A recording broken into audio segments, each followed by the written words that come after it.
Assalamualaikum warahmatullahi wabarakatuh, Sobat Indonesia dimanapun Anda berada. Kembali lagi di channel saya, Syafi Effendi. Kali ini kita akan sharing dan sama-sama belajar tentang satu topik menarik ya, yang berjudul kelemahan senior. Dalam banyak bidang, ada orang yang telah melampaui titik tertentu. Misalnya di dunia pekerjaan, dia sudah lebih lama bekerja.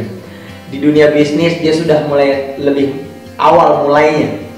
Kemudian dia merasa senior. Kemudian dia merasa hebat. Apa yang terjadi? Dia akan jatuh. Pasti akan jatuh. Kelemahan senior adalah dia mengagung-agungkan masa lalu. Saya dulu adalah juara ini, saya dulu adalah juara itu. Itu dulu bro. Sekarang beda. Dunia berubah, cara berpikir berubah, persepsi orang berubah tentang Anda. Dan juara-juara sejati tidak punya sifat itu. Kelemahan senior akan membuat Anda semakin sadar bahwasannya Anda terus belajar dan Anda adalah manusia biasa juga yang harus terus meningkatkan diri. Kelemahan senior contoh yang berikutnya adalah senior dalam usia. Saya lebih tua. Yes, Anda lebih tua, tapi belum tentu Anda lebih cerdas. Saya lebih tua. Yes, tapi belum tentu pengalaman Anda hebat.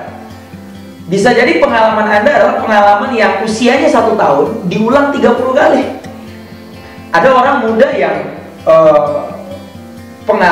usianya 25 tahun, tapi pengalamannya ratusan kali lipat lebih hebat daripada Anda. So, setidaknya ada 4 hal yang Anda lakukan agar Anda bisa terhindar dari penyakit ini. 4 hal untuk mengatasi kelemahan senior ini. Yang pertama adalah lupakan prestasi. Semua prestasi-prestasi yang telah Anda lewati itu sudah lewat. Tidak hari ini, tidak dan belum tentu besok. Anda harus segera mendelete-nya. Karena orang yang mengagung-agungkan masa lalu, dia hidup di zaman dulu. Dia hidup di masa lalu. Sedangkan dunia itu hari ini dan besok. So, apapun prestasi Anda di masa lalu, Anda pernah jadi ketua A, Anda pernah jadi pemenang olimpiade B, C, D dan seterusnya, itu dulu. Besok belum tentu. So, Anda harus melupakan prestasi. Yang kedua, konsentrasi ke koreksi. Ini yang perlu Anda konsentrasikan. Setiap kemenangan pasti punya kecacatan kecil. Anda konsentrasi untuk menutupi koreksi-koreksi kecil itu, sehingga Anda bisa menang dalam continue, ya, menang dalam kondisi yang panjang, menang dalam kondisi yang orang lain bisa terkagum-kagum dengan Anda dalam proses yang cukup panjang. Dan itu ciri-ciri juara sejati. Dan yang ketiga adalah belajar hal baru. Era semakin disruptif. Orang berubah-ubah perilakunya akibat informasi yang mereka dapatkan begitu tinggi, begitu banyak. Ya, hater ada di mana-mana. Orang yang iri dengki itu semakin bertambah jumlahnya. Nah, tugas kita adalah belajar hal baru. Kita harus upgrade dan update hal baru.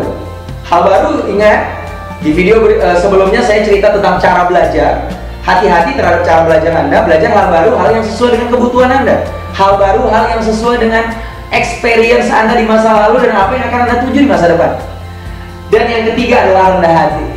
Rendah hati bukan rendah diri. Rendah hati adalah sikap tertinggi bagi seorang juara. Rendah hati adalah melihat lingkungan. Rendah hati adalah turun membina pemimpin-pemimpin lainnya, pemimpin-pemimpin kecil yang diangkat. Tugas Anda menjadi seorang kingmaker. Karena juara hebat adalah orang yang bisa membuat orang lain juara. Orang kaya yang hebat adalah orang yang bisa mengkayakan orang lain. Dan orang yang besar adalah orang yang mampu menciptakan banyak orang besar di bawahnya, banyak orang besar di sekitarnya, sehingga dia menjadi seorang juara sejati. Hati-hati yang merasa senior, yang merasa lebih dulu, yang merasa lebih tua, yang merasa lebih segala hal, itu sudah lewat dan itu sudah menjadi sejarah.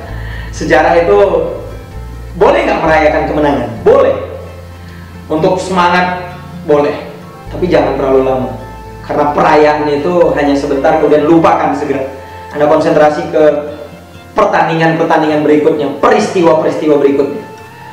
Terima kasih, terus belajar. Hari ini kita banyak hal yang mungkin nonjok Anda secara pribadi. Semakin itu sakit, semakin itu baik. Karena itu menyembuhkan diri Anda. Saya Syafi Effendi. Anda boleh klik link website di bawah ini. Sampai ketemu di acara-acara saya di seluruh Indonesia. Terima kasih, salam sukses.